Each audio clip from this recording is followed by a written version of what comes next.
Shalom, another edition of the Daily Edification, the Daily Exhortation, and it comes to you through the spirit and power of Yahweh Baal Shem Yahushai, Baal Shem Rakakwadash. All praises and glories due. And I'm going to call this video a Cautionary Tale Part 2.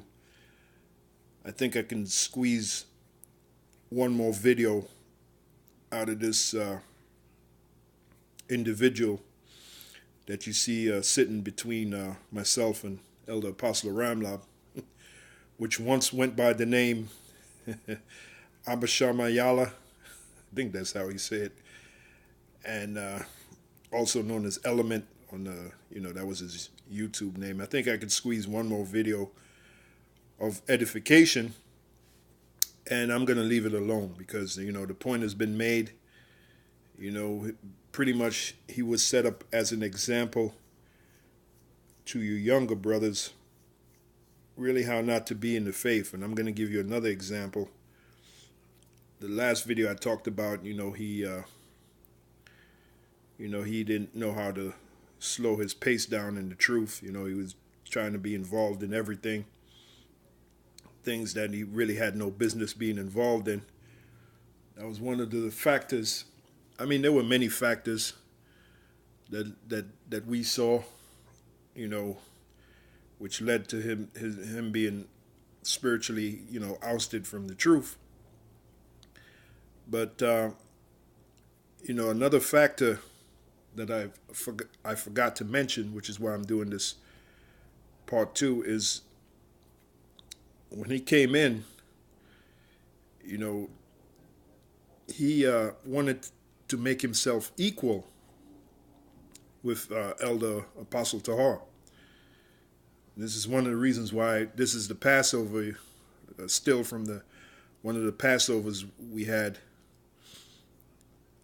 I forgot what year this was. I'm not sure. But as you can see, he's almost sitting right next to Elder Apostle Tahar, because that was his goal from the beginning. He wanted to make himself equal with that man, Elder Apostle Tahar. And I'm going to show you a scripture, which a lot of you brothers know the scripture, but for you younger brothers who are not familiar with that scripture, I'm about to show it to you. That's something that you don't want to do. Now, I'm going to use myself as an example. I've been knowing Elder Apostle Tahar for almost 30 years. Right? 30 years. Inside joke. And I know better than to make myself equal with the man. First of all, I came in 5 years later than he did. He came in 1985. I came in 1990. So that's 5 years of him doing the work out there on the street teaching. While, what was I doing? I was out there in the world being stupid, doing stupid shit. Okay? So all of a sudden I'm going to come in and make myself equal to the man? Come on. Furthermore, anyone who knows, about this thing of ours, anyone that's spiritual can see that the man is exceptional. There are certain individuals in this truth that's just exceptional. So that's another reason I wouldn't seek to make myself equal to the man. Another reason is this. He's my teacher. I'm not his teacher. I didn't teach him. He taught me. Okay? So there's a line of respect. Okay? There's a line of respect. That's a thing, a lost art, if you will, the art of respect. Especially among you younger guys. Okay? So there's many factors, which I'm not going to sit here and give you every factor line by line. There's many factors why I would not make myself equal with the man. Nor do I want to be. I'm happy in the position where I'm at. Okay? I thank Yahweh Baal Shem Yahushai that he sent that man into my life to be my mentor and to teach me. And to bring me into this truth, to educate me, if you will, which the word educate comes from the Latin educare, which means to draw out. He was sent by Yahweh Shem Yahushai into my life to draw out what was already in me. That means this truth, because you can't be in this truth if it wasn't already in you. Now, is it in me to stay all the way to the end? I hope so. As it is written, we are what? Prisoners of hope. Okay? We're prisoners of hope. Every day I hope that, I'm pleasing in the sight of Yahweh Shem Yahushai. I hope that I'm favored in the sight of Yahweh Shem Yahushai. And I hope that I'm doing his work in sincerity, honesty, and truth. Okay? Because that's what counts. But, getting back to this guy, Element, that's another mistake he made. He tried to make himself equal with great men, and he just came in. he wasn't even into the double figures being in the truth. And he's already, he wanted to sit next to the top guy. He made a statement. He said, I see me and Elder Apostle. He said, I see me and, back then I think he said Elder Tahar. Yeah, Elder Tahar. He said, I see me and Elder Tahar as two pit bulls wrestling. me and Elder Apostle around now. We just, every now and then we clown on that statement that he made. He said this guy's a joke.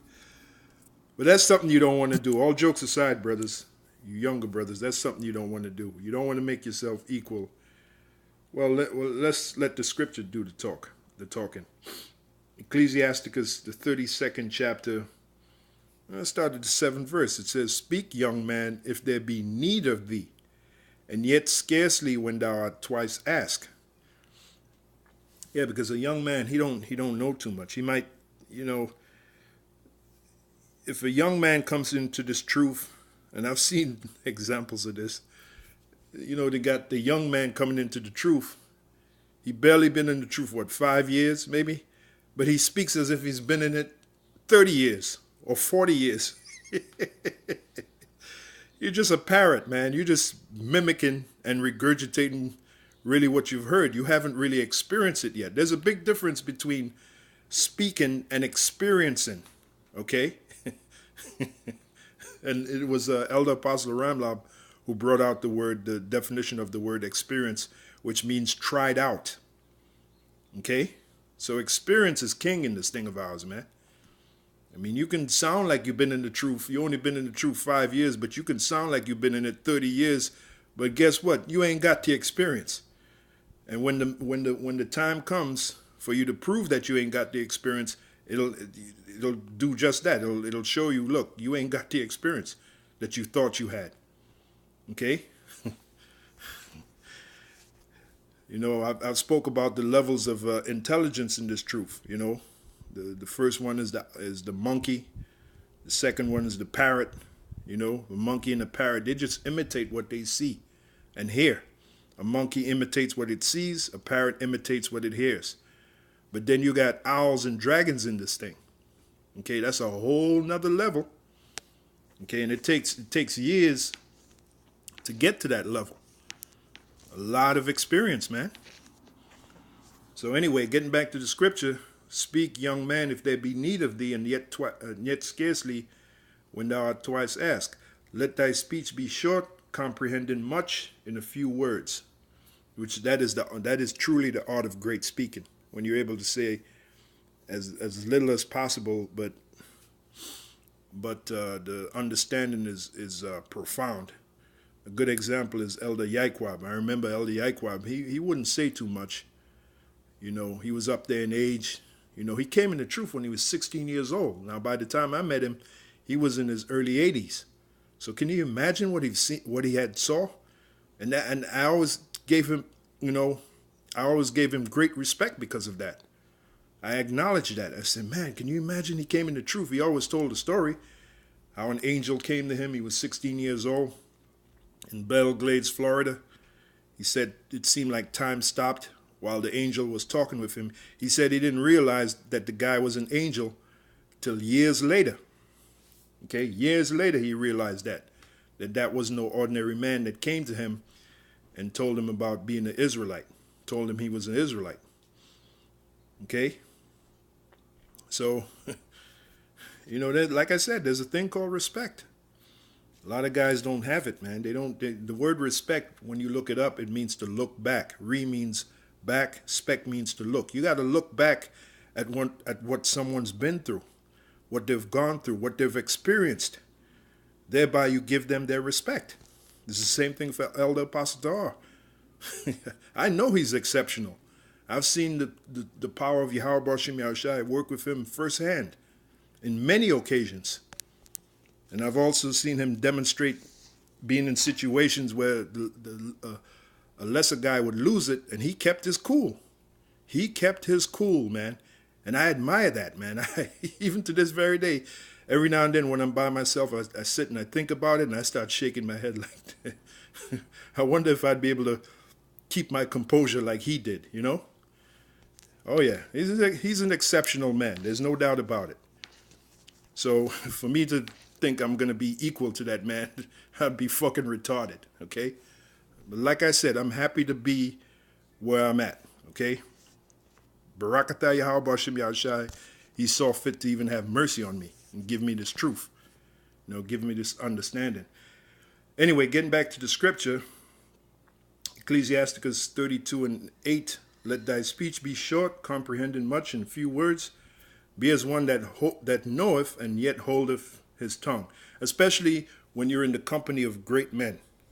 Okay, when you're in the company of great men, as a young man, you don't want to say too much. I remember when I used to come around, Elder High Priest Elder Arya used to come around and he would talk with.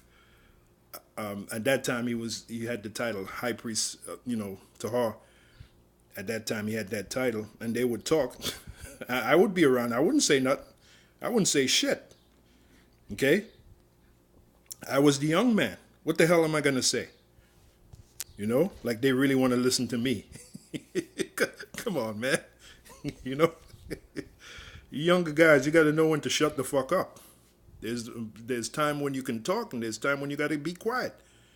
And besides, we're supposed to do more listening than talking. That's why we have 2 ears and 1 mouth, because we're supposed to do more listening. You can learn the phone had to chime on that one. You can learn a lot by listening. You can learn a lot more by listening than talking. Okay? Remember that.